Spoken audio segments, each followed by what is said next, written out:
자, 하나님 말씀 우리 같이 봉독하겠습니다. 하나님 말씀은 전도서 4장 7절부터 16절까지 있는 말씀을 우리 같이 봉독하도록 하겠습니다. 시작. 내가 또 다시 헤아려서 헛된 것을 보았도다. 어떤 사람은 아들도 없고 형제도 없이 홀로 있으나 그의 모든 수고에는 끝이 없도다. 또 비록 그의 눈은 부요를 족하게 여기지 아니하면서 이르기를 내가 누구를 위하여는 이같이 수고하고 나를 위하여는 행복을 누리지 못하게 하는가 하여도 이것도 뛰어 불행한 노고로다. 두 사람이 한 사람보다 나음은 그들이 수고함으로 좋은 상을 얻을 것임이라. 혹시 그들이 넘어지면 하나가 그 동물을 붙들어 일으켜내니와 홀로 있어 넘어지고 붙들어 일으킬 자가 없는 자에게는 화가 있으리라. 또 두 사람이 함께 누우면 따뜻하거니와 한 사람이면 어찌 따뜻하랴. 한 사람이면 패하겠거니와 두 사람이면 맞설 수 있나니 세 겹줄은 쉽게 끊어지지 아니하느니라. 가난하여도 지혜로운 젊은이가 늙고 우둔하여 경고를 더 받을 줄 모르는 왕보다 나으니 그는 자기의 나라에서 가난하게 태어났을지라도 감옥에서 나의 왕이 되었음이라. 내가 본즉 해 아래에서 다니는 인생들이 왕의 다음 자리에 있다가 왕을 대신하여 일어난 젊은이와 함께 있고 그의 치리를 받는 모든 백성들이 무수하였을지라도 후에 오는 자들은 그를 기뻐하지 아니하리니 이것도 뛰어 바람을 잡는 것이로다. 아멘. 할렐루야.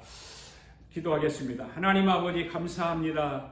죄 많은 이 세상에서 저희들에게 은혜를 베풀어 주셔서 죄악을 이기고 사단 원수마귀를 이기며 나 자신도 이길 수 있는 은혜를 주심을 감사합니다. 오늘도 하나님의 말씀을 듣는 가운데 성령님의 기름 부음이 가득하도록 역사하여 주시옵소서. 악한 원수마귀가 방해하지 못하도록 성령님의 강한 능력으로 물리쳐 주시옵소서. 하나님 아버지, 오늘도 하나님의 말씀을 듣게 되는데 오늘 듣게 되는 하나님의 말씀이 나에게 들려지는 의도가 무엇인지 3000년 전에 왜 성경에다가 이 전도서의 말씀을 솔로몬을 통해서 기록해 놓으셨는지 하나님이 기록하신 그 원리를 오늘 우리 모두가 알기를 원합니다. 이 말씀이 나에게 능력의 말씀이 되게 해 주시옵소서. 이 말씀이 나에게 체험이 되게 하여 주시옵소서. 이 말씀이 나에게 그대로 임하게 하여 주시옵소서. 이 말씀이 나에게 축복의 말씀이 되게 하여 주시옵소서. 오늘 말씀 앞에 서 있는 우리 아가페 교회 성도들과 영상으로 예배에 참여하는 모든 하나님의 백성들을 성령으로 사로잡아 주시고 한 번밖에 살 수 없는 이 세상을 살아가면서 후회함이 없는 삶을 살아갈 수 있도록 축복하여 주시옵소서. 하나님, 오늘도 말씀 가운데 병든 자를 고쳐 주시옵소서. 눌린 자에게는 자유함을 주시고 무거운 짐을 진 자에게 무거운 짐을 다 풀어주시고 회개하지 못한 자들에게는 회개의 영으로 깨닫지 못하는 자들에게는 깨달음의 영으로 지혜가 부족한 자들에게는 지혜의 영으로 문제를 안고 몸부림치는 자들에게는 문제를 해결하는 영으로 성령 하나님께서 이 자리를 채워주셔서 모든 예배자들이 주님 앞에 예배하는 이 한 시간이 실감날 수 있도록 우리를 축복하여 주시옵소서. 감사하며 예수님의 이름으로 기도하옵나이다. 아멘. 우리 서로 인사합시다. 주의 사랑으로 사랑합니다. 주의 은혜가 넘치는 복된 말씀의 시간 되기를 바랍니다. 할렐루야. 아멘. 솔로몬도 오늘도 솔로몬이 기록해 놓은 그 전도서의 원리를 살펴보면서 저와 여러분의 인생의 삶을 돌아보는 복된 시간 되기를 바랍니다. 하나님께서 은혜를 베풀어 주실 때에 마음을 활짝 열고 함께 은혜 받는 복된 시간 되기를 바랍니다. 오늘은 지난주에 이어서 4장의 후반부의 말씀을 살펴보기를 원합니다. 하나님께서 우리에게 베풀어 주시는 은혜를 오늘도 이 4장의 말씀을 통해서 함께 받기 원합니다. 전도서 4장에서 솔로몬은 어떤 이야기를 했습니까? 심령에 낙이 없는 네 종류의 사람들을 이야기하고 있습니다. 이 네 종류의 사람들은 우리가 말씀을 통해서 보면 다 불행합니다. 심령에 낙이 없습니다. 어떤 사람들이 심령에 낙이 없을까요? 여러분들은 어떤 사람들이 심령에 낙이 없다라고 생각합니까? 오늘 전도서 4장의 말씀을 보니까 네 종류의 사람들이 있습니다. 첫째로 학대를 받는 사람이 있습니다. 솔로몬이 1절에서 3절, 4장 1절에서 3절에 설명하고 있는 것이 세상을 살아가면서 학대를 받으며 살아가는 사람들에 대해서 설명하고 있습니다. 학대를 받으며 사니까 심령이 낙이 없다는 것입니다. 1절 말씀을 함께 보시겠습니다. 내가 돌이켜 해 아래에서 행하는 모든 학대를 보았도다. 오라 학대받는 자가 눈을 흘리되 저에게 위로자가 없도다. 저희를 학대하는 자의 손에는 권세가 있으니 저에게는 위로자가 없도다. 아멘. 여러분, 지금 솔로몬이 무엇을 보았다고 했습니까? 학대받는 사람들을 보았다 그 말입니다. 네. 학대라는 말이 무슨 말일까요? 자신의 이익을 위해서 타인의 권리나 인격을 무참하게 짓밟고, 그죠? 부당한 방법을 통해서 권리나 이익을 빼앗는 일련의 행동을 가리켜서 학대라고 하는 것입니다. 힘을 가진 자가 그 힘으로 타인을 돕고 약한 자들과 더불어 사는 것이 아니라 도리어 그 힘을 가지고 약한 자들을 압제하고 그들을 괴롭히면서 자기 힘을 더 크게 하는 것입니다. 가진 사람은 못 가진 사람을 자의 것을 착취하죠. 배운 사람은 못 배운 사람을 무시합니다.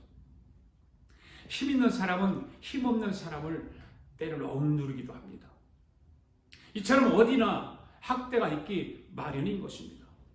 그런데 학대받는 사람의 가장 큰 문제점이 무엇인가? 바로 학대받는 자가 오늘 1절의 말씀을 보니까 눈물을 흘리면서 뭐라고 그래요? 고통받고 있는데 문제는 학대받는 그 사람에게 위로해주는 사람이 없다 그 말이에요.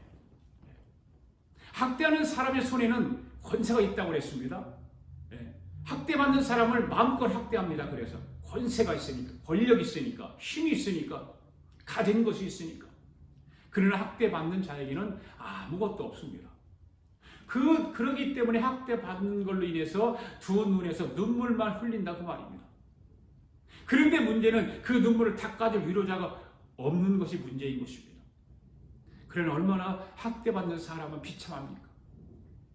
솔로몬은 위로받지 못하는 사람, 학대받는 사람의 비참한 모습을 보면서 2절에서 이렇게 말씀하고 있습니다. 2절 말씀 시작. 그러므로 나는 살아있는 산 자보다 죽은 지 오랜 죽은 자를 복되다 하였으며. 무슨 말씀입니까? 위로받지 못하고 또 사는 것보다 차라리 죽는 것이 더 낫지 않겠느냐 그 말이에요. 위로받지 못하면 사는데 무슨 태어나면 뭐합니까? 차라리 죽는 것이 낫고, 그렇죠? 그게 낫죠. 거기서 한 걸음 나아가서 3절에서 솔로몬은 뭐라고 말하고 있습니까? 시작. 이 둘보다도 출생하지 아니하여 해 아래에서 행하는 악을 보지 못한 자가 더욱 낫다 하였노라. 그러니까 위로받지 못하고 사는 것보다 차라리 태어나지 않았더라면 이 세상에서 차용되는 악은 아예 보지도 않았을 것인데 그것이 훨씬 더 낫지 않겠느냐는 말씀입니다. 사랑하는 성도 여러분, 해 아래에서 살아가는 곳에는 어디서나 악이 있고 학대가 있고 그에 따른 인생의 무거운 짐이 다 있기 마련입니다. 그렇죠? 네. 여러분이 힘든 일을 당했을 때, 어렵고 억울하고 슬픈 일을 당했을 때 어디서에서 위로를 찾으십니까? 하나님한테서. 해 아래서의 사람은 어느 누구도 우리의 참된 위로자가 될 수 없습니다. 아멘. 그러면 힘들고 어려운 일을 당했을 때 우리가 어디서 위로를 찾을 수 있을까요? 성경에 보니까 많은 말씀들이 있지만 시편 21편, 오늘 성신낭독으로 읽은 말씀 가운데 1절 말씀에는 있습니다. 시작. 내가 산을 향하여 눈을 들리라. 나의 도움이 어디서 올고 나의 도움이 천지를 지으신 여호와께서로다. 나의 도움이 어디서 온다고요? 천지를 지으신 여호와께서로다. 나의 도움이 천지를 지으신 여호와께서, 천지 만물을 창조하신 이 세상을 만드신 여호와 하나님에게서 로부터 도움이 온다라고 있습니다. 이 시편 21편 1절의 말씀이 가지고 21편 전체를 가지고 찬양을 만드는 것이죠. 우리 함께 찬양 한번 볼까요? 내가 산을 향하여 눈을 들리라. 나의 도움이 어디 어디서 올꼬 천지 지으신 여호와 나의 왕이여 영원 무궁히 지키시리로다. 할렐루야. 네. 여러분들도 힘들고 어려울 때 해 아래 인생들에게, 해 아래 사는 사람들에게 위로를 찾으려고 하지 마시고 눈을 들어 천지를 지으신 하나님을 바라볼 수 있기를 바랍니다. 위에 계신 분, 천지를 지으신 전능하신 여호와 하나님만이 우리의 참된 위로자가 되신다는 것입니다. 진정한 우리의 도움이 되시는 줄로 믿습니다. 그분만이 우리의 참된 위로자가 되시는 줄로 믿습니다. 그분만이 저와 여러분의 힘이 되시는 줄로 믿습니다. 할렐루야. 우리의 보혜에 쌓아주신 성령 하나님만이 진정한 위로와 힘을 베풀어 주시는 줄로 믿습니다. 그러므로 우리가 삶을 살아갈 때에 힘들고 어렵고 또 우리가 고통당했을 때에 정말 우리에게 억울한 일이 당했을 때에 학대를 받는 일이 있을 때에 오직 하나님만 바라보고 그분의 위로를 구하는 삶을 살아가는 저와 여러분이 되기를 바랍니다. 그리할 때 우리는 힘없고 악한 세상, 험악하고 악한 세상, 어둡고 혼탁한 세상, 상처 많은 세상에서도 강하고 담대하게 승리하며 살아갈 수 있는 것입니다. 할렐루야. 그 다음에 두 번째로 어떤 사람이 심령에 낙이 없을까요? 경쟁심에 사로잡힌 사람. 경쟁심에 사로잡힌 사람입니다. 그게 4절에서 6절까지 나오는 말씀인데 지난주에 말씀을 드렸었죠. 두 번째 종류의 사람은 그 마음속에 시기심과 다른 사람에 대한 경쟁심으로 가득 채워져 있다라고 4절에서 6절까지 말씀을 우리가 들었습니다. 4절 말씀에 다시 한번 보겠습니다. 이 사람들이 가진 특징, 두 가지 특징이 있는데 4절 말씀 잘 보세요. 시작. 내가 또 본즉 사람이 모든 수고와 여러 가지 교묘한 일로 인하여 이웃에게 시기를 받으니 이거 덧띄어 바람을 잡으려는 것이로다. 자 보세요. 여기서 이웃에게 시기를 받는데 무슨 일로 시기를 받는다고 그랬어요? 모든 수고와 여러 가지 교묘한 일로 인해서 이웃에게 수모를 받는다. 그렇게 말을 하고 있습니다. 자, 솔로몬이니까 수고를 아끼지 않는 사람이 있습니다. 부지런한 사람이죠. 이 사람은요. 아주 열심히 일합니다. 참 훌륭한 사람이에요. 부지런하니까, 열심히 일하니까, 눈만 뜨면 일하고, 그렇죠? 열심히 일하니까 아주 좋습니다. 두 번째로 솔로몬이 보니까 어떤 사람이에요? 여러 가지 교묘하게 일을 잘하는 사람이 있습니다. 예. 재주가 좋지요, 이런 사람들은요. 열심히 잘하니까. 그래서 무슨 일을 하든지 간에 절대로 실패하는 일이 없습니다.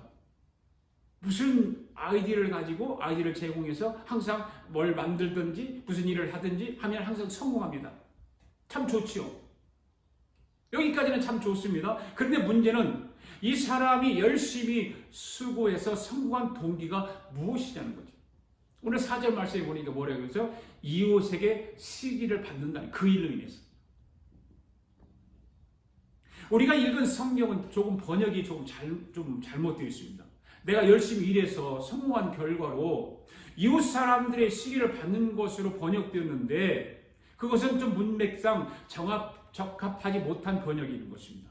내가 열심히 일해서 성공했는데 다른 사람이 시기한다면 그것은 시기하는 그 사람이 잘못된 것이지 어떻게 내게 잘못했느냐는 것이죠. 그런데 표준 세번역에 보니까 어떻게 되어 있습니까? 한번 읽어봅시다. 시작. 온갖 노력과 성취는 바로 사람끼리 갖는 경쟁심에서 비롯되는 것임을 나는 깨달았도다. 그러나 이 수고도 헛되고 바람을 잡으려는 것과 같다. 자, 4절 개정판에서 보면 뭐라고 했어요? 수고와 교묘한 일이라고 그랬죠. 그런데 이것이 온갖 그런 것들, 온갖 노력과 성취하는 것들이 바로 사람끼리 하는 경쟁심에 비롯되었다는 거죠. 순수한 마음으로 하는 것이 아니라 경쟁심을 가지고 했다는 거예요. 이 사람이 얼마나 열심히 수고를 아끼지 않아서 성공을 했습니다. 그런데 그 동기가 이웃에 대한 시기심, 질투심, 경쟁심 때문이라는 거예요. 그러니까 동기가 불순하다 그 말이죠. 그런 경쟁심이 없이 순수한 마음으로 해야 되는데 그렇지 않았다 그런 것입니다. 여러분, 우리가 하나님을 사랑하고 이웃을 사랑하는 바른 동기에서 열심히 일하면 얼마나 좋습니까? 그런데 두 번째 사람은 옳지 않은 동기를 가지고 있습니다. 그에게는 이웃 사람에 대한 시기가 있는 거예요. 경쟁심, 질투가 있어요. 다른 사람이 나보다 잘 되는, 안 되는 거예요. 이웃에 잘 되는 것을 꼴도 보기 싫은 거예요. 그래서 이웃을 짓밟기 위해서 무리하게 경쟁하는 것입니다. 네. 그냥 순수하게 경쟁하는 건 나쁜 거 아니잖아요. 네. 경쟁을 해야, 공부도 경쟁을 해야 더 오히려 열심히 공부할 수 있는 것이고, 사업도 경쟁을 해야 잘 될 수 있는 것이고, 직장 생활도 순수한 마음으로 경쟁을 통해서 진급도 하고 하는 것입니다. 그런데 그렇지 못할 때에 옳지 못하다는 그 경쟁하는 것이, 그걸 모든 것이 잘못됐다 이 말입니다. 그 동기가 옳지 못하다는 것입니다. 그래서 현무한 결과가 무엇이에요? 그 수고도 헛되고, 그렇죠? 오늘 세 번째 보니까 수고도 헛되고 바람을 잡으려는 것과 같다는 것입니다. 여러분, 예를 들어서 내가 어떤 사람을 경쟁해서 이겼어요.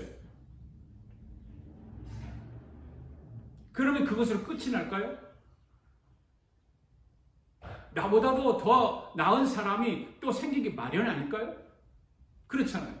내가 그 사람을 경쟁해서 이겼다고 해서 내가 영원토록 그 경쟁의 승리자가 되는 것이 아니라 또 누군가가 나를 이기게 마련이에요. 그 사람이 생기게 마련이에요. 그러면 또 그 사람과 경쟁해야 돼요. 경쟁이라고 하는 끝이 없는 것입니다. 끝이 없는 것입니다. 그러니까 잡히지 않는 바람을 잡으려고 하는 것처럼 경쟁이라는 것도 그렇다 그 말이에요. 그렇다고 해서 경쟁하지 말라는 말이 아닙니다. 반대되는 삶을 살아서는 안 되는 것입니다. 경쟁하면 살아야 됩니다. 그런데 시기심을 가지고 하지 말라는 거예요. 질투심을 가지고 하지 말라는 거예요. 순수함만 가지고 하라는 거예요. 그 삶이 어떤 삶일까요? 5절 말씀에 보니까 이렇게 되어 있어요. 시작. 우매자는 손을 거두고 자기 살을 먹느니라. 여기 세 번역에 보니까 어떻게 말했냐면 어리석은 사람은 팔짱을 끼고 앉아서 제 몸만 축낸다 그렇게 되어 있어요. 자, 개정판하고 세 번역하고는 전혀 다른 이렇게 말이 되어 있어요. 네. 그거를 해석해서 세 번역으로 만드는 말인데 더 쉽게 우리가 이해를 할 수 있잖아요. 남과 다투기 싫다고 경쟁하기 싫다고 팔짱을 끼고 앉아서 아예 일하지 않는 사람은 어떤 사람이에요? 게으른 사람이라는 거죠. 자기 몸만 축낸다는 거죠. 이런 사람이 되어서는 될까요? 안 될까요? 안 되겠죠? 솔로몬이 그런 사람을 가리켜서 뭐라고 했냐면 우매자라고 그랬어요. 우매자. 우매자. 바보라는 것입니다. 왜 그렇습니까? 자기 몸만 축내야 하기 때문에. 일을 하지도 않고 팔짱 벗기고 있는데 누가 먹을 걸 줄까요? 안 주지. 굶어 죽을 수밖에 없습니다. 파멸의 길을 걸을 수밖에 없습니다. 여러분, 솔로몬은 결코 우리가 이 세상에서 아무것도 할 필요가 없다는 것을 말하는 것이 아닙니다. 또한 열심을 내고 수고할 필요가 없음을 말하는 것도 아닙니다. 오히려 이 세상에서 게으르지 말고 최선을 다해서 하나님께서 맡기신 달란트로 최선의 결과를 낼 것을 가르치고 있습니다. 그래 지난주에 달란트 비유를 잠시 말씀을 드렸죠. 한 달란트 받은 자가 어떻게 했는가. 다만 그것을 인생의 최고 목표로 삼고 그것을 성취하는 일에만 목숨을 걸고 달려간다면 결국 큰 낭패를 당하게 될 것을 솔로몬은 말씀을 통해서 우리에게 경고하고 충고하는 말이 하고 있는 거예요. 그러므로 사랑하는 성도 여러분, 우리는 결코 인생을 허무한 것으로만 생각하고 그것으로 인해서 그것을 핑계로 스스로 삶을 방치하고 게으른 삶을 살아서는 안 될 것입니다. 할렐루야. 네. 하나님 앞에 설 것을 생각하면서 내 인생의 삶을 하나님이 지켜보신다는 사실을 유념해 두고 성실하게, 정직하게, 진실과 최선의 자세로 살아가야 될 줄로 믿습니다. 그것이 오늘 6절의 말씀이에요. 6절의 말씀. 시작. 한 손에만 가득하고 평온함이 두 손에 가득하고 수고하며 바람을 잡으려는 것보다 나으니라. 할렐루야. 이 세상에서 여러분 허물을 극복할 수 있는 최선의 방법이 무엇인지를 오늘 6절의 말씀에서 하고 있지 않습니까? 지난주에 여기까지 말씀을 나눴죠. 여러분 한 손에만 가득하여 마음속에 평온함이 있는 사람과 두 손에 가득하면서도 만족할 줄 모르고 잡히지도 않는 바람을 잡으려고 애쓰는 사람과 누가 행복할까요? 비록 한 손에 가득하지만 평온한 사람이 두 손에 가득하지만 만족할 줄 모르는 사람을 잡으려는 것처럼 바람을 잡으려는 것처럼 죽도록 고생만 하는 사람은 낫지 않을까요? 그렇잖아요. 네. 좀 가진 것이 없어요. 좀 부족해요. 좀 집도 좀 그냥 좋은 집이 아니에요. 근데 그 사람 마음 평안해요. 그런데 어떤 사람은 두 손에 가득해. 부자로 살아요? 좋은 집에 살아요? 근데 그거에 대해서 만족할 줄 모르고 또 어떤 바람을 잡으려고 하는 그 일을 죽도록 고생만 하는 그런 사람이 있어요. 그거 어떤 사람이 더 나을까요? 두 가지 견해가 다 여러분들 마음속에는 다를 거예요. 나는 그래도 좋은 집에 살 거야. 부자로 살고 싶어. 떵떵거리고 살고 싶어. 마음에 평안이 없으면서. 편안하지 않으면서. 그 욕심을 가진 사람이 있는가 하면 어떤 사람은 한 손에만 가득해. 두 손에 가득하지 않아. 한 손에만 가득한데도 불구하고 마음이 평안해. 여러분은 어떤 사람이 되기를 원하세요? 솔로몬은 우리 스스로의 노력으로는 어느 정도 인생의 허물을 극복할 수 있는데 그것은 일체의 집착과 과다한 욕심과 욕망을 버리라는 거예요. 그 욕망과 욕심과 집착, 과도한 집착 이런 것 때문에 우리 인생을 망가뜨릴 때가 참 많이 있잖아요. 이 말은 뭐예요? 만족하지 못하고 끝없이 솟구치는 욕심을 따라 산다면 보다 많은 재물과 권세를 얻을 수는 있겠죠? 그죠?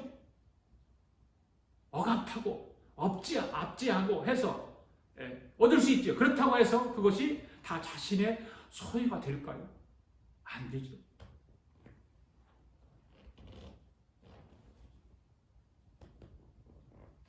그렇습니다. 오늘 저와 여러분이 살아가고 있는 이 현실의 삶 가운데서 가장 중요한 것이 무엇일까요? 그것은 한 손에만 쥐고서도 행복할 수 있는 비법을 터득하는 거예요. 할렐루야.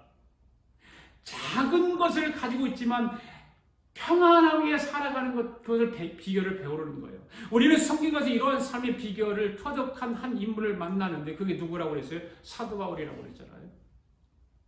사도 바울의 외적인 조건들을 보면 그는 행복하기 어려운 인물이었고 뭔가 조금씩 부족한 인생이었어요. 학벌도 좋고 가말리엘 문화생으로서 배움도 많았잖아요. 그는 로마의 시민권도 가졌잖아요. 그런데 그런 거는 만족할지 모르지만 그 육체는 가시가 많았어요. 그래서 때로는 행복할 것 같았는데 행복하지 어려운 인물이었다는 거죠. 조금씩 부족한 삶을 살았어요. 그렇기 때문에 복음 전도자로서의 삶을 살아가는데도 별로 좋지 않았어요. 환경과 모든 여건들이. 건강도 별로 좋지 않아서 항상 몸은 병마와 싸워야 했고 사도로 직분을 감당하는 일에도 사도로서의 진정성에 대한 문제에 시달려 했죠. 자꾸 밖에서 사두개인들이 바리새인들 이런 사람들이 막 도전을 해오는 거예요. 욕을 해오는 거예요. 네가 무슨 복음 전도자냐. 주변에 무수한 대적들이 많이 있었습니다. 박해자들과 끊임없는 영적 전쟁을 싸웠어야 하는 것입니다. 그런데 사도 바울은 그럼에도 예수 그리스도를 예수님을 만나고 나서 예수 그리스도 안에서 항상 기뻐했고 감사했다고 고백을 해요. 환경은 그렇지 않았는데 예수 그리스도를 만나서 예수님이 그의 삶을 지배하고 그 삶 가운데 중심이 되는 그 이후로부터는 항상 기뻐했고 감사했다고 해요. 이러한 놀라운 고백을 할 수 있는 이유는 세상을 평안함과 기쁨 속에 사는 일체의 비결을 누구를 통해서 배웠다고 고백합니까? 예수 그리스도를 통해서 배웠다고 고백을 하고 있는 것입니다. 사랑하는 성도 여러분, 오늘을 살아가는, 현대를 살아가는 저와 여러분도 오직 예수 그리스도 안에서 만족함과 평안함과 위로와 기쁨을 누릴 수 있기를 바랍니다. 그럴 때, 그렇게 살아갈 때에 오늘날의 탐욕스러운 세상, 만족하지 못하고 불만족이 많은 세상, 불평이 난무하는 세상 가운데서 저와 여러분은 성령님께서 인도하시는 가운데 소망을 가지고 감사하는 마음과 평안이 넘치며 기쁨과 행복을 누리는 삶을 살게 될 줄로 믿습니다. 오늘은 세 번째 사람과 네 번째 사람에서 말씀을 드리려고 합니다. 어떤 사람의 심령이 낙이 없을까요? 세 번째, 남과 어울릴지 모르는 사람입니다. 다른 사람과 어울릴지 모른다 그 말이겠죠. 그것이 7절부터 12절까지 있는 말씀이 기록되어 있어요. 이 사람은 다른 사람과 어울릴 줄 몰라요. 그냥 독불장군이라고 그러잖아요. 독립성이 강하고 자기가 제일인 줄 알고 자기가 제일 똑똑한 줄 알고 자기가 잘난 줄로 생각해요. 뭐든지 자기 혼자만 자기 생각이 중요하게 생각해요. 말해요. 다른 사람의 말을 듣지 않으려고 그래요. 그 사람이 평안할까요? 네. 그것도 잘못된 것입니다. 다른 사람과 어울릴 줄도 알고 협력할 줄도 알아야 하는 것입니다. 아멘. 7절 말씀을 보시기 바랍니다. 시작. 내가 또 다시 헤아려서 헛된 것을 보았도다. 이런 사람은 아무리 수고해도 다 헛되다는 거죠. 그죠? 과연 그런지 8절 이하에서 또 설명하고 있습니다. 시작. 어떤 사람은 아들도 없고 형제도 없이 홀로 있으나 그의 모든 수고에는 끝이 없도다. 또 비록 그의 눈은 부유를 족하게 여기지 아니하면서 이러기를 내가 누구를 위하여는 이같이 수고하고 나를 위하여는 행복을 누리지 못하게 하는가 하여도 이것도 헛되어 불행한 노고로다. 여러분, 한 남자가 있습니다. 자식도 형제도 없이 혼자 삽니다. 그런데 그는 쉬지도 않고 열심히 일만 하며 삽니다. 그렇게 해서 모은 재산도 그의 눈에 차지 않습니다. 열심히 일해서 모은 재산이 있음에도 그는 가끔 어찌하여 나는 즐기지도 못하고 이렇게 사는가? 도대체 내가 누구 때문에 이 수고를 하는가 하고 말한다면 그 사람의 수고가 어떻다는 것입니까? 다 수고 헛되고 부질없는 일이라 그 말이에요. 여러분, 어떤 사람이 가족이 없습니다. 육신의 가족이 없다는 할지라도 문 열고 나면 이웃들이 많잖아요. 우리들은 이웃들은 우리 이웃 사촌이라고 그러죠. 가까운 사람들 향해서. 그런데 그 가족이 없지만 내가 마음문을 넓게 열면 그 이웃들이 나의 사촌이 되는 모든 사람을 가족처럼 여기면서 얼마든지 살아갈 수 있지 않습니까? 그런데 그 사람에게는 아무도 없이 홀로 살아가죠. 아무도 없이. 요즘은 세상에는 혼자 사는 것이 재밌다고 그러잖아요. 혼자 사는 사람들 참 많아요. 홀로 사는 사람들. 그래서 혼밥을 먹는 사람들 많고, 혼자서 영화도 보러 가고, 혼자서 여행도 하고, 술 마시는 사람은 혼자서 술도 마시고, 그러지 않습니까? 이런 사람들 철저하게 혼자입니다. 결혼 안 하니까 아내도 없고 남편도 없습니다. 그렇다고 그 사람들이 친구들이 있는 것도 아닙니다. 친구도 없습니다. 사업을 하고 싶어도 동업해서 일하는 사람이 있는 것도 아닙니다. 철저하게 혼자입니다. 그저 혼자서만 수고를 계속하는 것입니다. 다른 사람들과 같이 협력해서 일하면 얼마나 좋을까요? 그런데 그렇게 하지 않습니다. 왜일까요? 왜 그럴까요? 벌어놓은 부를 자기 혼자 다 독차지해도 양이 차지 않기 때문에 그런 거예요. 그게 사람 욕심이, 탐욕이에요. 다 많은 걸 벌어서 축적을 해서 그것이 자기 양에 안 차요. 다른 사람과 동업해서 일하게 되면 어떻게 됩니까? 벌어놓은 부를 다 놓아야 하지 않겠습니까? 그거 싫은 거죠. 벌어놓은 거 다 날려버릴 수 있고, 싫은 거예요. 그것을 나누기 싫어서 자기 혼자 다 독차지하려고 모든 영역을 혼자 다 차지하려고 그래서 독립심이 강해서 혼자만 하는 거예요. 그러니 그 마음이 양이 안 차는 거죠. 결국은 그의 마음은 허전한 마음이 되어서 무엇이라고 말하겠습니까? 뼈 빠지게 고생만 했자 누구를 위한 수고냐는 거죠. 이런 사람들 의심도 많아요. 네. 여러분 이 사람이 누구를 위해서 수고한 것입니까? 노바디죠. 네. 아무도 유익을 얻는 사람이 없습니다. 죽어서 자기가 재산을 가지고 가는 것도 아니에요. 자기는 열심히 일을 해서 자기가 다 차지하고 죽을 때도 자기가 가지고 갈 것처럼 열심히 벌고 노력하고 해서 막 쌓아놓습니다.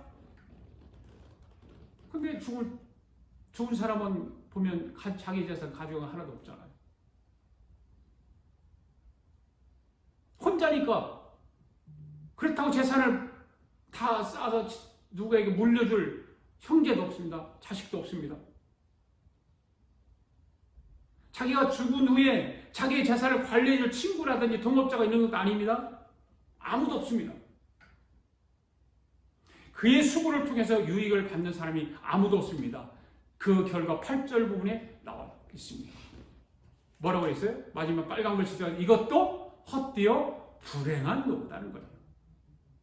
아무도 유익을 받지 못하기 때문입니다. 그래서는 안 된다는 것입니다.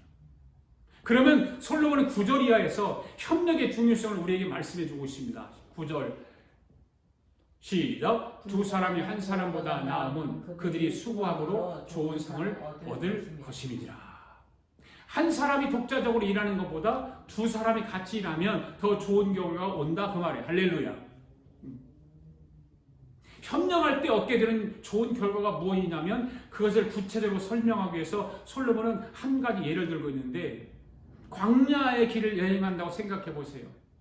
광야의 길은 아스팔트처럼 좋은 길이 아닙니다. 울퉁불퉁 군데군데 웅대게 파 있습니다. 중동의 이스라엘 솔로몬 당시에 그 광야 길을 한번 생각해 보세요. 지금도 그런데 옛날에 더 많이 사막의 길, 광야의 길은 좋지 않습니다. 여기저기 웅덩이가 파져 있습니다. 그런 험한 길을 더군다나 밤중에 여행하게 되면 얼마나 위험하겠습니까?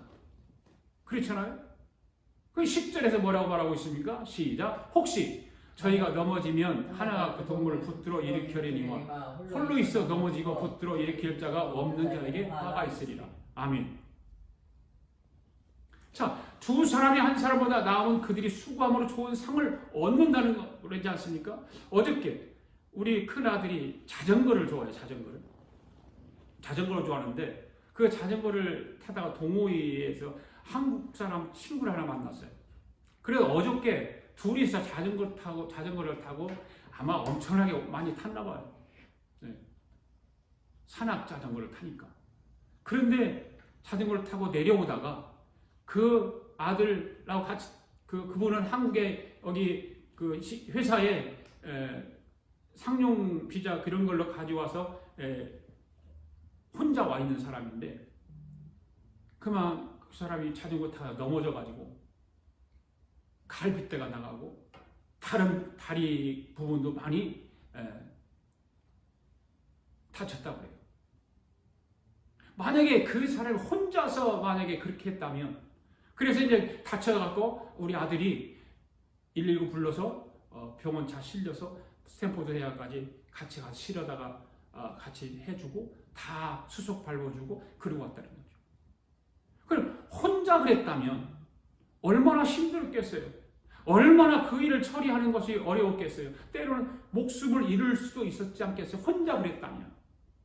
그 산악자전거를 타다가 산에서 내려오다가 혼자서 그랬다면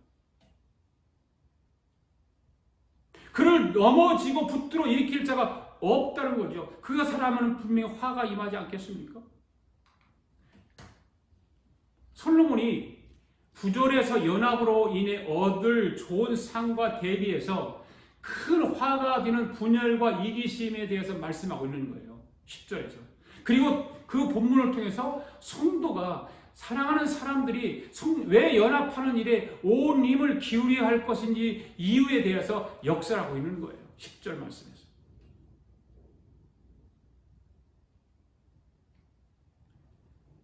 이것은 뭐예요? 바로 아무 곳에도 기댈 자가 없어서 홀로 넘어지는 할지라도 붙들어 일으킬 자가 없어서 큰 화를 입게 될 것이기 때문이라는 거예요. 아니에요?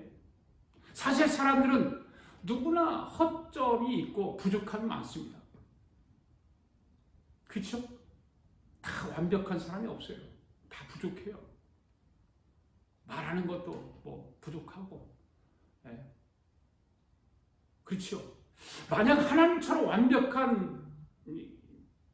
완벽해서 시험에 빠질 일도 없고 허점이 아주 없다면 연합이나 협력이 전혀 필요 없을 수 있어요. 완벽하다면. 하나님처럼. 그 세상에는 완벽한 사람이 한 사람도 없어요. 연약해 인간은. 연약함을 가진 존재가 인간이에요. 실수할 수 있는 것이 인간이에요. 살아가면 실수투성이잖아요. 완벽한 사람 어디 있나요? 자기는 완벽한 것 같이 남의 실수를 꼬집고 이런 것이 잘못된 거죠. 그러면 실족할 수밖에 없는 거죠. 그런 사람이 큰 공경에 빠져 도움이 그 절실한 순간에 주변에 도와줄 사람이 하나도 없다면 그보다 큰 낭패가 어디가 있습니까? 그렇듯이 다른 사람과의 어떤 올바른 관계도 없이 이기적으로 살아가는 사람은 결국 누구의 도움도 받지 못하며 큰 화를 입게 될 것입니다. 이처럼 독선적이고 이기적인 것은 올바른 것도 되지 못할 뿐만 아니라 그 자신에게도 유익이 되지 않는 어리석은 생사일 뿐입니다. 여러분, 우리나라에서 전력을 생산해내는 발전 비율 중에 가장 높은 비율을 차지하는 것이 뭡니까? 화력이죠. 화력발전소. 그런데 이 동일 물질을 기준으로 했을 때 가장 높은 발전 비율을 차지하는 것은 뭘까요? 원자력 발전이죠. 원자력. 그런데 지난 문재인은 원자력을 파괴하고 다 그랬잖아요. 우리나라의 원자력을 파괴하면서 다른 나라에 가서는 원자력을 또 팔아먹어요. 우리나라 전체의 40%에 육박하는 전력을 이 원자력 발전에 의해서 얻고 있다는 거잖아요. 그런데 이 원자력을 없애고 태양광을 설치한다고 어마어마한 돈을 투자를 했는데 얼마나 말들이 많습니까? 그 일로 인해서 이익을 취득한 사람도 많겠죠? 그들끼리니까. 그런데 이제 정권이 바뀌어서 원자력을 다시 원상복귀한다고 합니다. 여러분, 원자력을 통해서 우리나라의 전력의 40% 내지 50%를 얻을 수 있는 이유는 바로 어디에 비밀이 있냐? 핵융합의 비밀이 있는 거지. 이 핵융합이라고 하는 것은 기존에 존재하는 가벼운 두 개의 원소가 서로 융합하면서 엄청난 에너지를 만들어내는 그것이 바로 거기서 에너지 추출하는 것이 원자력 발전이에요. 하지만 이와 반대로 하나의 원자가 분열하면서 파괴적인 에너지를 발산하게 되는 원리도 있죠. 그것이 뭘까요? 그 과정이 바로 핵 분열이고 이를 통해서 우리가 살아가는 삶의 터대를 완전히 초토화시켜버릴 수 있는 핵폭탄이 만들어지는 것입니다. 무서운 거죠. 그러니까 지금 북한이 어저께도 북한이 이 핵은 아닌데 8개를 또 쏘았다잖아요. 참 이해할 수 없는 나라예요. 북한은요. 이해할 수 없는 나라. 그러니까 북한이 이 원리를 통해서 핵폭탄을 만들어가지고 세계를 위협하고 있는 거예요. 여러분, 우리가 살아가고 있는 사회나 교회도 마찬가지입니다. 서로 분열하고 반목하고 자신만의 이익과 주장만을 내세우는 것은 결국 핵 분열의 원리로 생성된 원자력 폭탄처럼 큰 화를 초래한다 그 말이에요. 네. 융합해야 되는데 융합이 이루어져서 그 원리를 통해서 원자력을 만들어내야 되는데 전기를 만들어내고 해야 되는데 그것이 융합하지 못하면 화를 초래한다. 핵폭탄을 만들어내는 거죠.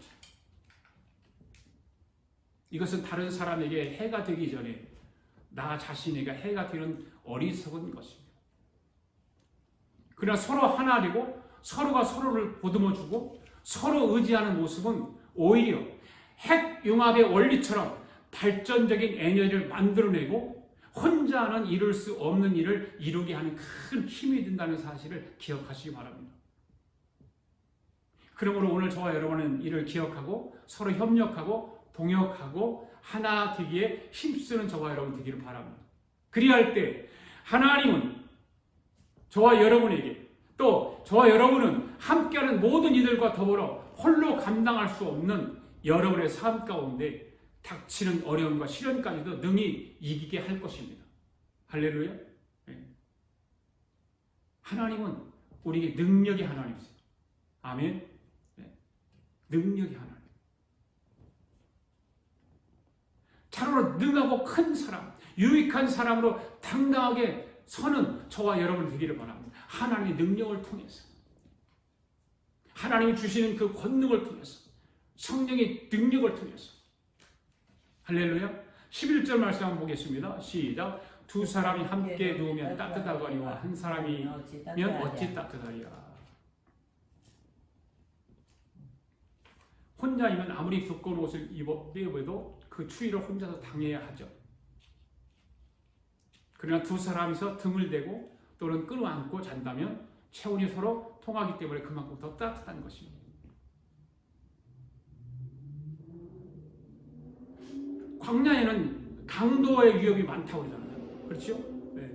예수님 비유 가운데도 그런 말씀을 했어요. 어떤 사람이 예루살렘에서 여리고를 가다가 강도를 당했습니다. 있는 걸 다 빼앗기고 실컷 얻어맞고 거의 죽을 뻔했습니다. 이처럼 광야길을 혼자 여행하는 것은 아주 위험하죠. 이것이 12절의 말씀이에요. 시작. 한 사람이면 패하거니와 두 사람이면 능히 당하나니 삼겹줄은 쉽게 끊어지지 아니하느니라. 아멘. 삼겹줄은 쉽게 끊어지지 않아요. 숫자가 많으면 많을수록 더 안전하죠. 그래서 뭉치면 산다. 흩어지면 죽는다. 이런 말이 있잖아요. 세상 사람들이 물질 위주로 살아갑니다. 뭐 교회 다닌다고 해서 물질 위주로 살아가지 않는 사람이 어디가 있어요? 다 물질 위주로 살아가죠. 인간은 물질 위주로 살아가게 돼 있어요. 그래서 세상 사람들이 흔히 쓰는 말이 있어요. 뭐니 뭐니 해도 뭐가 최고다? 머니가 최고다. 무슨 말입니까? 뭐니 뭐니 해도 돈이 최고라 그 말 아니에요. 그건 부정할 수 없죠. 우리가 예수를 믿어도 그거 부정할 수 없는 일이지, 뭐죠? 그런데 그 말 속에는 물질이 제일이라는 뜻이 담겨 있는데 우리는 거기에 동의하지 않아요. 그렇죠? 여러분 동의하지 않죠? 물질이 제일이에요? 돈이 제일이에요? 아니에요. 하나님의 자녀들은 달라요. 우리는 물질 제일주의가 아니라 하나님 제일주의로 살아가는 사람들입니다. 할렐루야. 믿습니까? 물론 물질이 중요한 건 우리가 부정하지 못하는 것다고 하는 말씀을 드렸지 않습니까? 그러나 그것보다 더 중요한 건 우리는 하나님이 만들어 놓은 이 세상에 있는 이웃들이에요. 소중하죠. 물질에 집착하지 말고 이웃의 소중함을 알고 함께 합력하면서 더불어서 살아가는 거죠. 예수 그리스도의 이름으로. 하나님 능력 주시는 자 안에서 모든 것을 할 수 있다라고 하는 그 말씀을 의지하면서 예수님의 비유 가운데 나오는 어리석은 부자가 있어요. 그 해 농사가 잘 되었어요. 그래서 어떻게 합니까? 창고를 새로 짓잖아요. 그 창고에 곡식을 칵 채워놓았습니다. 엄청난 곡식을 채워놓았습니다.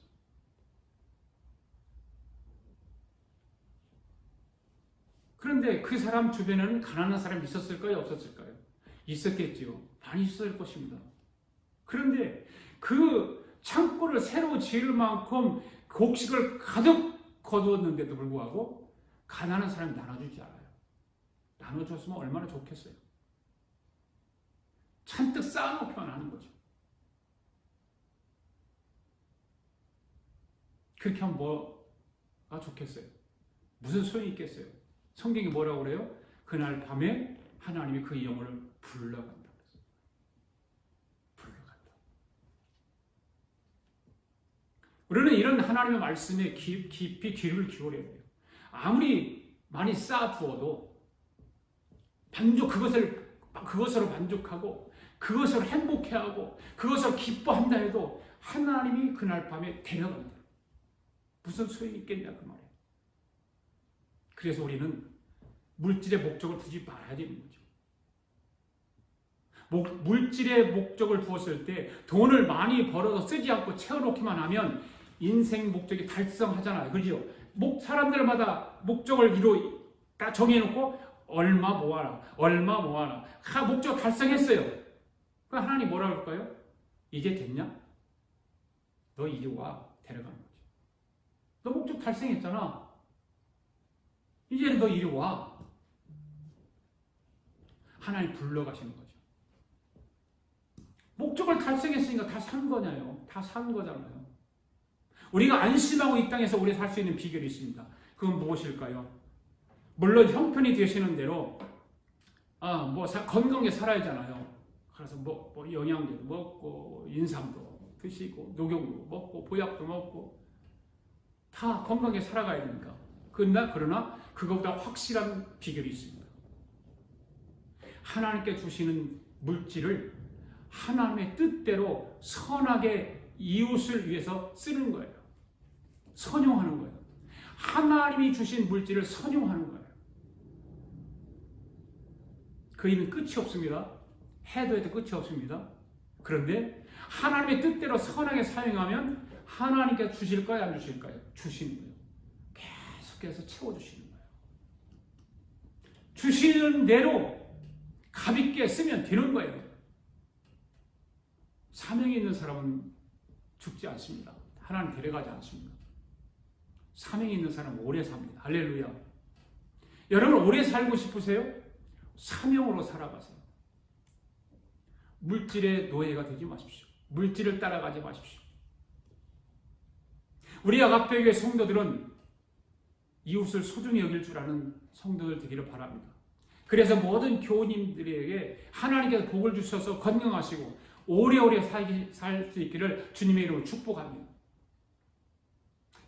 마지막 네 번째는 세상 사람들은 덧없는 일시적인 것 집착하며 살아갑니다. 어떤 사람일까요? 세상 권력에 집착하는 사람들이 많죠. 그것이 13절부터 16절까지 있는 말씀이에요.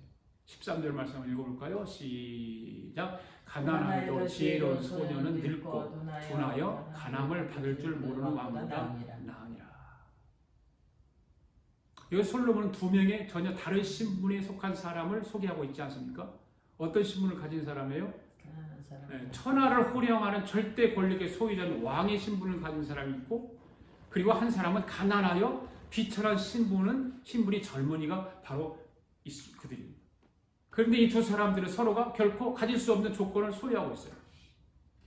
소년에게는 권력과 재물이 없는 대신에 뭐가 있어요? 젊음과 지혜가 있는 거예요. 그런데 권력이 있는 왕에게는 젊음과 지혜가 없는 대신에 권력과 재물이 있어요. 이처럼 두 명은 서로가 부러워할 만한 큰 장점을 가지고 있어요. 그렇지만 또한 그에 상응하는 큰 약점들도 가지고 있는 거예요. 솔로몬은 이러한 두 사람의 상반된 인물을 말하면서 그럼에도 불구하고 소년이 왕보다 더 낫다는 결론을 내리고 있는 거예요. 오늘 13절 이렇게 말하고 있잖아요. 가난하여도 지혜로운 소년은 늙고 둔하여 간암을 받을 줄 모르는. 간암이라는 말이 무슨 말일까요? 간청한다 그 말이에요. 경고한다 그 말이에요. 하나님의 말씀으로 경고함을 받고 간암을 받을 줄 모르는 사람, 하나님의 말씀에 귀를 기울일지 모르는 사람, 그런 사람을 향해서 이야기하는 거예요. 여러분 생각해 보시죠. 오늘 현대를 살아가는 우리도 마찬가지입니다. 솔로몬 당시 가난하고 비천한 것은 아마 운명의 족쇄와도 같았을 것입니다. 아무리 명석한 분위를 가지고 있어도 비천하고 가난한다고 하는 것은 그 이유 때문에 자신의 능력을 발휘할 수 없었고 신분의 상승 생각조차 하기 힘들었던 거죠. 그럼에도 불구하고 솔로몬이 가난하지만 지혜로운 소년을 한 나라의 왕보다 낫다고 말한 이유는 무엇일까? 무엇일까요? 그건 비록 그가 가난하고 보잘것없는 비천한 자지만 늙고 둔하여 가난을 받을 줄 모르는 왕에게는 없는 지혜와 젊음이 있었기 때문인 거예요. 가난을 받지 못하는 않는, 그렇죠? 가난을 받을 줄 모르는, 모르기다 일부러 받지 않는. 여기서 말하는 지혜는 세상에 존재하는 단순한 지식이나 처세술만을 의미하지 않습니다. 이 세상에 감추어진 하늘의 이치, 하늘의 섭리를 깨닫는 것입니다. 동시에 다른 지혜자들의 말에 귀 기울일 줄 아는 삶의 모든 자세를 통칭하는 것이죠. 할렐루야. 그래 늙고 둔하여 가난을 받을 줄 모르는 왕에게는 이런 지혜가 없습니다. 우리나라 말 화무는 11홍이라는 말이 있잖아요. 화무는 11홍이라고 해서 한 번 성하면 반드시 쇠퇴할 날이 있는 것이 권력의 속성일진데 더욱이 둔하고 다른 이들의 감남조차 받을 줄 모르는 왕이라고 한다면 그 말년이 어떠할지 상상하는 것이 어렵지 않을 거예요.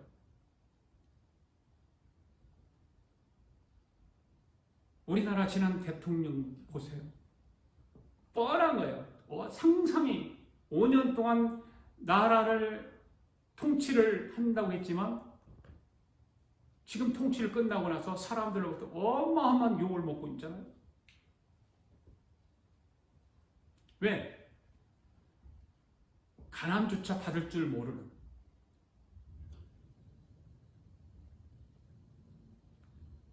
쇠퇴할 날이 분명히 있음에도 불구하고 가난을 받을 줄 모르는 왕, 그 말년이 어떠할지 상상이 가는 거죠. 뿐만 아니라 비록 많이 가졌고 남부러울 것 없는 높은 자리에 올라 있다 할지라도 인생의 허무와 헛됨을 알지 못하는 어리석고 교만한 삶을 산다면 이는 다른 인생보다 비참하고 어리석을 뿐입니다. 그렇다면 오늘날 이 세상은 어떻습니까? 많이 가졌고 높은 지위에 있다고 많이 배웠다고 얼마나 거들먹거리고 영원한 삶을 살 것처럼 그 영광이 영원히 계속될 것처럼 생각하고 행동하는 사람이 많지 않습니까?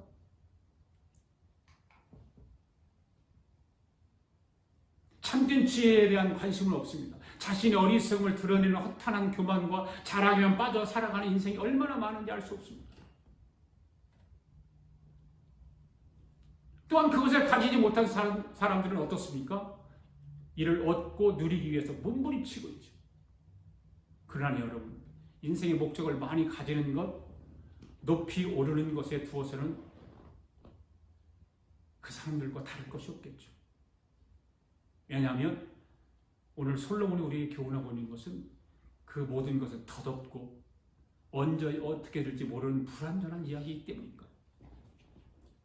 설령 많이 가지지 못해도 높이 오르지 못했다 할지라도 하늘의 뜻을, 하늘의 섭리를 헤아리고 그 이치와 섭리를 깨달아서 그 뜻 가운데 행한다면 좀 부족한데 그 하늘의 뜻을 헤아리고 그 이치와 그 뜻을 따른다면 그는 왕보다도 최고의 권세자나 전력가보다도 의미 있고 가치 있는 삶을 살아갈 수 있는 것입니다. 그런데 여러분, 사람들의 권력, 사람들의 인기, 사람들의 명성 등은 오늘 솔로몬이 뭐라고 하면 다 헛되다는 거죠. 왜 헛되다는 것일까요? 그건 일시적이기 때문에 그런 거예요. 영원하지 않아요. 그러니까 이런 일시적이고 영원하지 못한 곳에 우리가 어찌 우리 인생을 거기다 다 투자하고 거기에다 걸 수 있냐 그 말입니다. 그것에 집착하지 말라 그 말이에요. 예수 그리스도는 어제나 오늘이나 동일하다고 말씀하고 있지 않습니까? 예수 그리스도를 우리의 영원한 소망으로 삼고 그 한 분만을 우리의 목적으로 삼고 살아간다면 우리는 하나님께서 인도하시고 책임져 주시고 도와주셔서 우리의 생각했던 것 이상으로 축복해 줄 줄 믿습니다. 내 영혼이 잘림같이 범사가 잘되고 강건한 그런 축복이 우리에게 있을 줄 믿습니다. 그래야 우리 인생이 헛되지 않고 의미 있는 삶, 가치 있고 보람 있는 삶이 되지 않겠습니까, 여러분? 솔로몬은 오늘 전도서 4장에서 세상 사람들이 왜 신령의 낙을 누리지 못하는지를 일깨워 주었지요. 첫 번째가 뭐였어요? 세상 사람들은 학대를 받으며 살아갑니다. 그러나 그들에게는 위로자가 없습니다. 그렇지만 하나님의 자녀의 저와 여러분은 어떻습니까? 우리는 다르지 않습니까? 우리에게는 어려운 일이 있다 할지라도 주님께서 우리와 함께 하시면서 우리의 무거운 짐을 대신 져주시고 우리의 눈의 눈물을 닦아 주신다 그 말이에요. 우리 위로자가 되어주시는 것입니다. 그 두 번째는 뭐였습니까? 세상 사람들은 경쟁에 사로잡히고 시기심에 사로잡혀 살아갑니다. 그러나 우리는 다릅니다. 아멘. 우리는 무슨 일을 하든지 하나님의 영광을 생각하면서 하나님을 기쁘시게 해드리는 마음으로 살아가야 합니다. 그래야 할 때 하나님 주시는 주시는 그 세상 사람이 알지 못하는 평강이 우리 마음속에 있게 될 줄로 믿습니다. 그다음에 세 번째는 뭐였습니까? 세상 사람들과 남과 어울릴 줄 모르는 물질주의로 살아가는 삶. 세상 사람들은 다른 사람과 어울릴 줄 몰라요. 물질주의로만 살아가요. 그러나 오늘 저와 여러분은 다릅니다. 우리는 물질 제일주의로 살아가는 사람들이 아니라 하나님 제일주의로 살아갑니다. 물질이 소중한 건 사실입니다. 그러나 그것보다 더 소중한 것은 우리 이웃이 있는 이웃 사촌들입니다. 우리는 이웃을 사랑하면서 주님께서 우리에게 주신 세 계명, 내가 너희를 사랑한 것처럼 너희도 서로 사랑하라고 하는 말씀을 생각하면서 늘 계명을 지키기 위해서 애를 쓰는 저와 여러분 되기를 바랍니다. 네 번째는 무슨 말씀이었어요? 세상 사람들에게 권력이 집착하며 세상 사람들의 권력이 집착하죠. 덧없는 일시적인 것에 집착하며 살아가죠. 그러나 우리는 다릅니다. 우리는 영원토록 변함없으신 예수 그리스도를 소망으로 삼고 그분을 삶의 목적으로 삼고 살아가는 사람입니다. 아멘. 오늘 우리 아가페교회 성도들은 어차피 우리가 주님이 부르시면 주님 앞에 가야 하고 인생이 끝나버릴 그런 일에 너무 가치를 두지 말고 의미를 두지 말기를 바라고 그리고 그로 인해서 세상을 다 가진 것처럼 살아가지도 말고 세상에서 가장 큰 실패자인 것처럼 굴하지도 말아야 될 줄로 압니다. 이런 사실을 기억하시고 이 세상의 일들에 연연하며 사람의 비유를 맞추고 얄팍한 삶을 멀리하고 오히려 영원하신 하나님, 변함없으신 하나님, 참되신 하나님 앞에서 행하는 순종하며 살아가는 그분 안에서 변함도 쇠함도 없는 영원한 가치를 추구할 수 있는 오늘 저와 여러분들이 될 수 있기를 바랍니다. 이 한 주간도 그러한 삶을 살아서 승리하며 하나님께 영광을 올려드리는 복된 삶을 살아가는 저와 여러분 될 수 있기를 주의 이름으로 축복합니다. 할렐루야. 기도하겠습니다. 살아계신 하나님 아버지 감사합니다. 귀하신 주님의 말씀을 통해서 은혜를 주시고 깨닫게 하심을 감사합니다. 우리는 이 땅에 살면서 위로자가 필요한데 세상에는 위로자가 없음을 말씀을 통해서 알게 하시니 감사합니다. 우리의 진정한 위로자는 전능하신 하나님이심을 믿습니다. 힘들고 지칠 때 주님을 의지하여 주님으로부터 위로받는 믿음의 사람들이 되게 하여 주시옵소서. 우리 마음속에 시기심과 경쟁심과 질투심이 사라지게 하시고 무슨 일을 하든지 하나님을 생각하며 하나님을 기쁘시게 하는 마음으로 변화될 때 세상 사람들이 알지 못하는 평강이 우리들에게 있음을 알게 하심을 감사합니다. 말씀을 따르는 우리 아가페교회 성도들 되게 하여 주시옵소서. 주님, 하나님을 믿는 우리에게 믿음을 주셔서 물질 제일주의로 살아가지 않게 하시고 하나님 제일주의로 살아가게 하여 주시옵소서. 그리고 이웃을, 형제를, 아내를, 남편을 사랑하면서 주님께서 우리에게 세 계명인 내가 너희를 사랑한 것처럼 너희도 서로 사랑하라고 하는 말씀을 따라 순종하도록 성령 하나님께서 함께하여 주시옵소서. 세상 사람들과 같이 덧없는 일시적인 것에 집착하지 않게 하시고 영원하고 변화없는 예수 그리스도를 소망으로 삼고 살아가는 목적 있는 삶을 살기를 원합니다. 주님, 믿음을 주시옵소서. 감사하며 예수님의 이름으로 기도하옵나이다. 아멘. 우리 다 일어나셔서 찬양하며 하나님 앞에 예물을 봉헌에 올리도록 하겠습니다.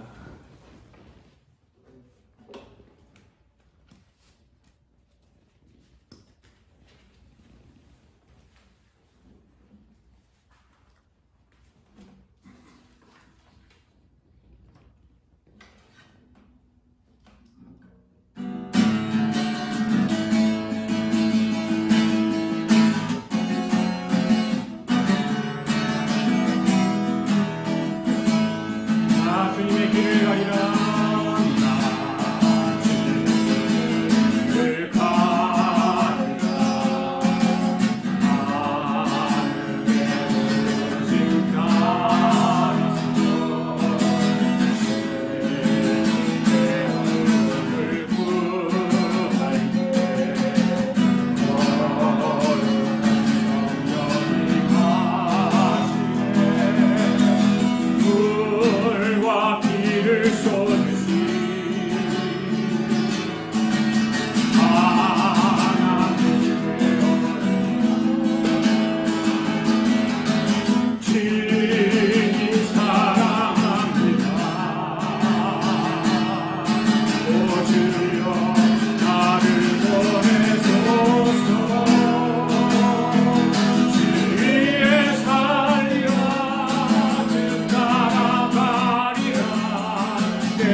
감사합니다.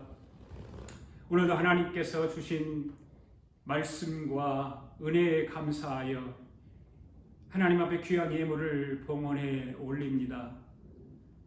11조 예물을 드립니다. 감사 예물을 드립니다. 선교 예물을 드립니다. 사랑하는 성도들이 힘을 다하여 드려지는 예물을 주님 받으시고 하늘의 신령한 복과 이 땅의 기름진 복으로 충만케 채워 주시옵소서. 하나님의 교회가 풍성한 열매를 거둘 수 있는 물질의 복이 이루어지게 하시고 선교하고 구제하고 베푸는 일에 잘 감당하며 마지막까지 갈 수 있는 그런 복된 교회 되게 하여 주시옵소서. 하나님 성도들의 가정이 복을 받기를 원합니다. 은혜가 충만하기를 원합니다. 오늘도 예배에 참여한 모든 성도들에게 하늘의 복이 임하게 하시고 이 땅의 기름진 복으로 충만케 채워주셔서 하나님의 영광을 더욱더 찬양하는 믿음의 사람들 되게 하여 주시옵소서.